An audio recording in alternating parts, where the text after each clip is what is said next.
형님, 저는 왕관 대신 가사를 택하겠습니다. 천태종의 개조, 대각국사 의천의 파격적 선택. 네? 왕자가 가출을 했다고요? 그것도 그냥 가출이 아니라 머리를 깎고 스님이 되겠다고요? 여러분, 상상해보세요. 지금으로 치면 삼선이나 현대 같은 최고 재벌가의 후계자 서열 4순위인 막내 아들이 어느 날 갑자기 나는 경영권에는 관심 없습니다. 산에 들어가서 돌을 닦겠습니다. 라고 선언하며 사라진 셈입니다. 바로 고려 문종의 넷째 아들이자 훗날 대각국사로 불리게 될 의천의 이야기입니다. 당시 고려는 왕실의 권위가 하늘을 찌르던 시절이었죠. 그런데 의천은 왜 그 화려한 비단옷을 벗어 던지고 거친 승복을 선택했을까요? 단순히 종교적인 열정 때문이었을까요? 아니면 우리가 모르는 왕실 내부에 숨막히는 권력 다툼이 있었던 걸까요? 송나라로의 밀항, 국왕의 형임을 따돌린 대담한 도박. 의천의 삶에서 가장 충격적인 사건은 단연 송나라 밀항 사건입니다. 왕의 동생이 국가의 허락도 없이 남의 나라로 몰래 배를 타고 떠났다니, 요즘 말로 하면 국정원이 발칵 뒤집힐 국가 1급 보안 사고였죠. 당시 의천의 형이었던 선종은 동생의 구범 여행을 극구 반대했습니다. 아우님, 가면 죽을지도 모르네 라며 말렸지만 의천은 포기하지 않았어요. 결국 그는 야심한 밤 제자들과 함께 개경을 빠져나가 서해안에서 송나라 상선을 잡아탑니다. 이건 단순한 여행이 아니었습니다. 자신의 목숨과 왕실의 명예를 건 도박이었죠. 송나라에 도착했을 때 그곳 황제와 신하들이 얼마나 당황했겠습니까? 고려의 왕제가 예고도 없이 나타났다 라면 난리가 났겠죠. 의천은 왜 이렇게까지 무리수를 뒀을까요? 그는 단순히 지식을 갈구한 것이 아니라 분열된 고려의 사상을 하나로 합칠 열쇠를 찾으려 했던 겁니다. 구독과 좋아요는 짧게나마 눌러주시면 큰 힘이 됩니다. 46년의 불꽃 같은 생애. 여기서 잠깐 우리가 짚고 넘어가야 할 사실이 있습니다. 의천의 생애가 너무나 강렬해서일까요? 종종 그의 입적 시기를 헷갈려 하시는 분들이 계십니다. 기록에 따르면 의천은 1055년 문종 9년에 태어나 1101년 숙종 6년에 세상을 떠났습니다. 요즘 계산법으로 하면 만 46세의 나이였죠. 46세. 지금 우리 시니어 세대분들이 보시기엔 아이고 한창 때네 싶으시죠? 하지만 그 짧은 46년 동안 의천이 이뤄낸 업적은 보통 사람이 400년을 살아도 다 못할 만큼 방대했습니다. 그는 인생의 절반은 배우는 데 썼고 나머지 절반은 고려라는 나라의 시스템을 완전히 뜯어 고치는 데 쏟아부었습니다. 금수저 중에 금수저. 하지만 밥그릇 싸움에 지친 영혼. 의천은 태어날 때부터 다이아몬드 수저였습니다. 아버지는 고려의 황금기를 이끈 문종, 어머니는 인예태홍이었죠. 하지만 고려 왕실은 겉보기와 달리 무척 복잡했습니다. 수많은 형제 사이에서 권력의 비정함을 일찍이 깨달은 걸까요? 의천은 겨우 11살의 나이에 스스로 출가를 결심합니다. 여러분, 11살이면 요즘 초등학교 4학년입니다. 친구들과 뛰어놀 나이에 인생은 덧없다며 머리를 깎겠다는 아들을 보면 문종 임금은 어떤 마음이었을까요? 문종은 아들의 결심을 시험하기 위해 정말 후회하지 않겠느냐고 몇 번을 물었답니다. 의천의 대답은 단호했죠. 그는 권력이라는 독이 든 성배 대신 진리라는 쓴 잔을 택한 겁니다. 책 좀 빌려주세요. 세계 최초의 지식 큐레이터. 의천을 현대적으로 정의하자면 지독한 북 컬렉터이자 데이터베이스 전문가였습니다. 그는 송나라, 요나라, 심지어 일본까지 사람을 보내거나 직접 가서 책을 모았습니다.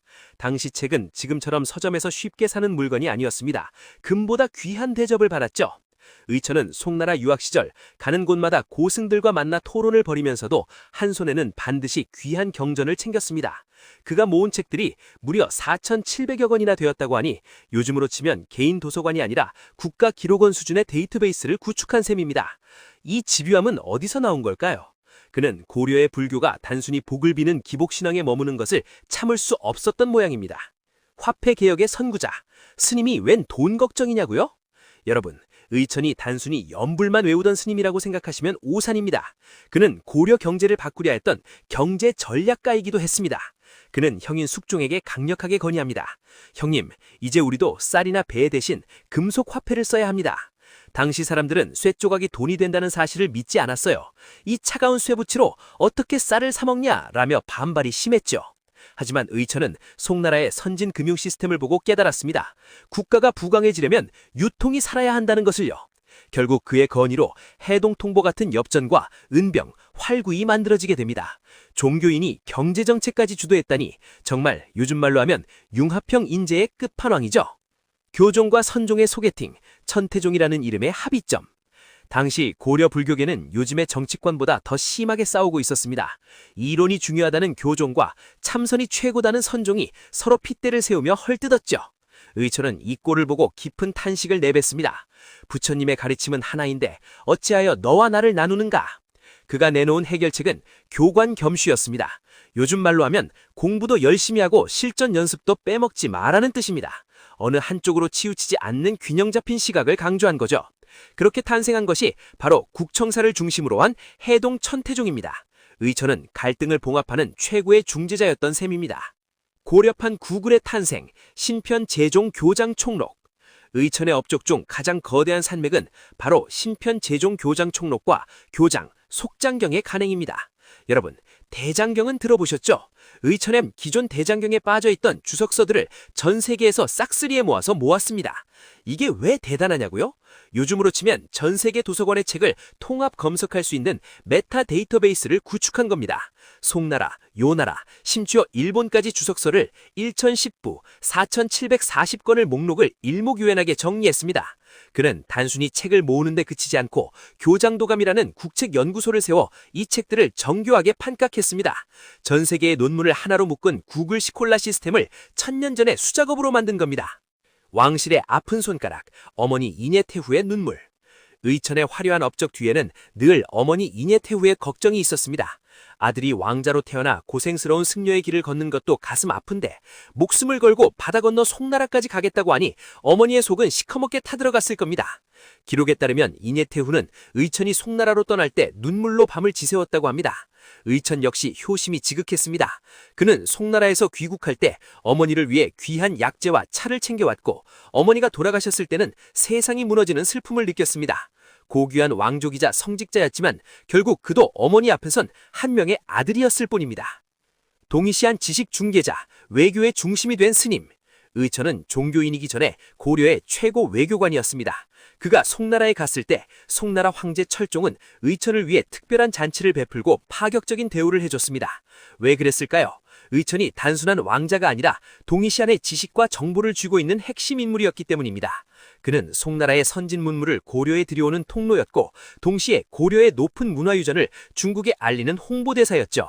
의천 덕분에 고려는 요나라와 송나라 사이에서 문화적 주도권을 잡을 수 있었습니다. 지식 자체가 곧 국력이라는 것을 의천은 이미 꿰뚫어보고 있었던 것이죠. 인쇄출의 혁명가, 활자를 넘어 문화를 찍어내다. 의천의 집요함은 인쇄출에서도 드러납니다. 그 많은 책을 일일이 손으로 베껴 쓸 수는 없었죠.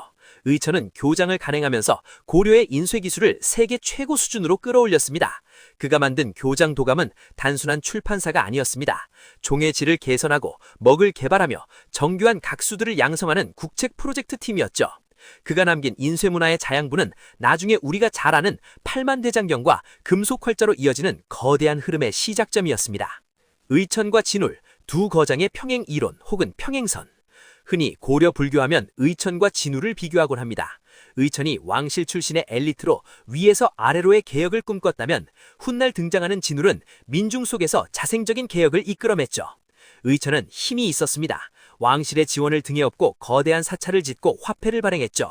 반면 진울은 마음을 움직였습니다. 두 사람은 시대도 달랐고 방식도 달랐지만 결국 어떻게 하면 인간이 더 나은 삶을 살 것인가 라는 질문에 답하려 했다는 점에서 공통점이 있습니다. 여러분은 권력을 가진 개혁가와 마음을 울리는 수행자 중 누구에게 더 마음이 가시나요? 속세에 돈을 만진 스님, 타락인가 혁신인가? 의천이 주전론, 화폐를 주장했을 때 당시 보수적인 승려들은 뒤에서 수군거렸습니다. 스님이 불경이나 읽을 것이지 웬 돈 타령이냐 라며 비아냥거렸죠. 하지만 의천의 생각은 확고했습니다. 백성들이 쌀을 짊어지고 다니며 물건을 바꾸는 수고를 덜어주는 것이 진정한 자비라고 믿었던 겁니다. 이것은 현대의 사회참여적 종교와 맥을 가지합니다. 산속에 틀어박혀 자기 수양만 하는 것이 아니라 세상의 아픔과 불편함을 해결하려 노력하는 자세. 의천은 1000년 전에 이미 실용주의를 몸소 실천한 선구자였습니다. 차 한 잔의 여유, 고려의 티 소믈리에 의천. 의천은 고려의 차문화를 꽃피운 인물이기도 합니다. 송나라에서 차 마시는 밥과 다기들을 대거 들여왔죠.